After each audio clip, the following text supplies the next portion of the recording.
Bismillahirrahmanirrahim. Assalamualaikum warahmatullahi wabarakatuh. Hello everyone. How are you? And I hope that all of you are in a good condition.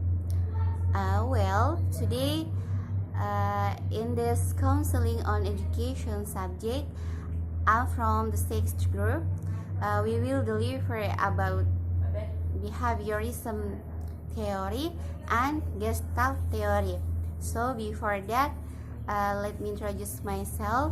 I'm Mariana as the first speaker, and the second speaker is Sarina. And langsung saja, materi pertama itu teori behavioristik. Jadi kelompok sebelumnya telah menjelaskan mengenai teori psikoanalisis, di mana teori psikoanalisis ini lebih memandang bahwa alam bawah sadar manusia itu yang paling dominan dalam mengatur kehidupan manusia. Nah, dengan adanya atau munculnya teori behaviorisme ini bertujuan untuk mengurangi dominan dari teori psikoanalisis tersebut. Jadi selanjutnya saya akan menjelaskan mengenai sejarah teori behavioristik.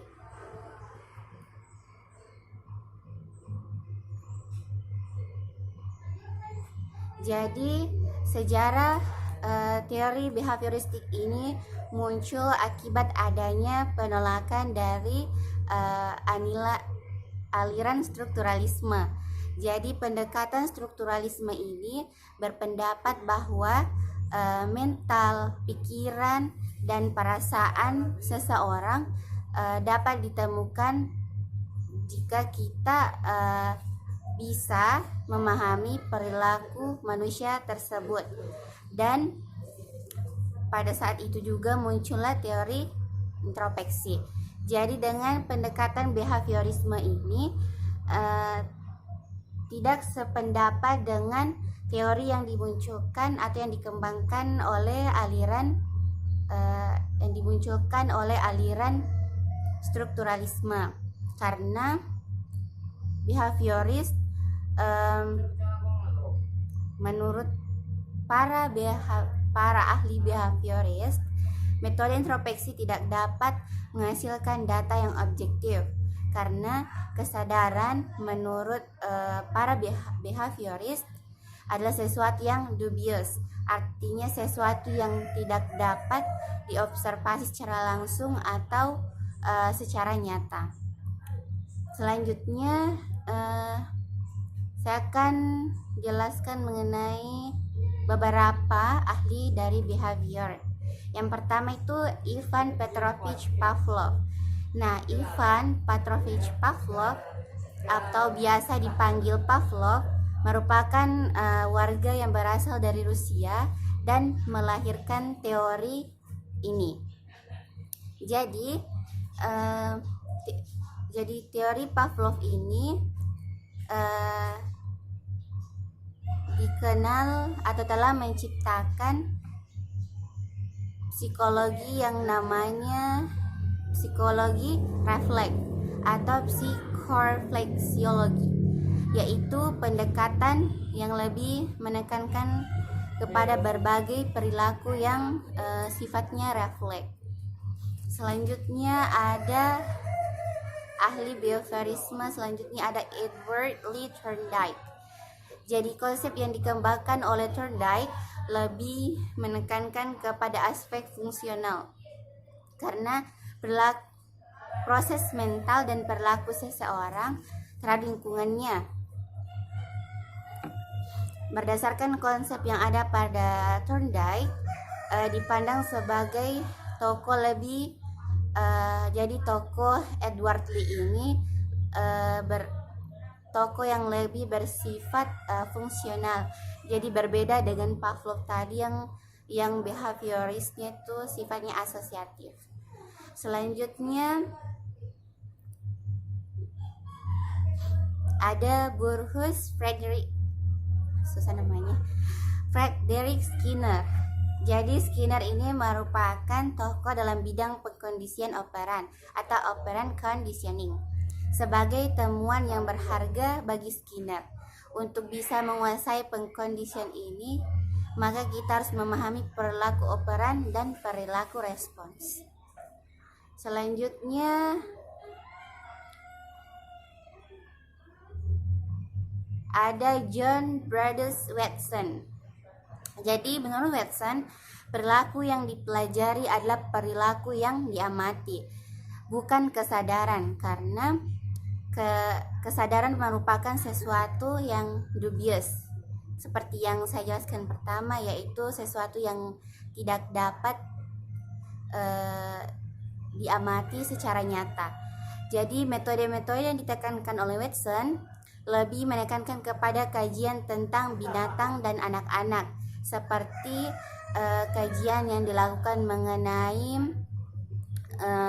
pengkondisian fobia seorang anak, begitu, sesuatu yang rasa takut yang dialami seorang anak, begitu. Selanjutnya ada pandangan behaviorisme terhadap konsep manusia. Jadi bisa dilihat di PowerPoint. Dustin dan George dalam Gua Narsa mengungkapkan pandangan behavioristik terhadap konsep manusia, yaitu yang pertama, manusia dipandang sebagai individu yang hakikatnya bukan individu baik ataupun individu yang jahat, tetapi individu yang selalu berada dalam keadaan yang sedang menjalani, yang memiliki kemampuan untuk menjadi sesuatu pada semua jenis perilaku. Yang kedua, manusia dapat menjabarkan dan mengartikan serta dapat mengontrol perilaku yang ada pada dirinya sendiri. Dan yang ketiga, manusia mampu memperoleh perilaku yang baru. Dan terakhir, ada manusia bisa mempengaruhi perilaku orang lain, sama halnya dengan perilakunya yang bisa dipengaruhi oleh orang lain. Selanjutnya ada karakter dasar atau asumsi. Jadi menurut Paul dan Corey, ada 6 karakteristik kunci dari konseling perilaku. Yang pertama adalah konseling perilaku didasarkan pada prinsip dan prosedur metode ilmiah.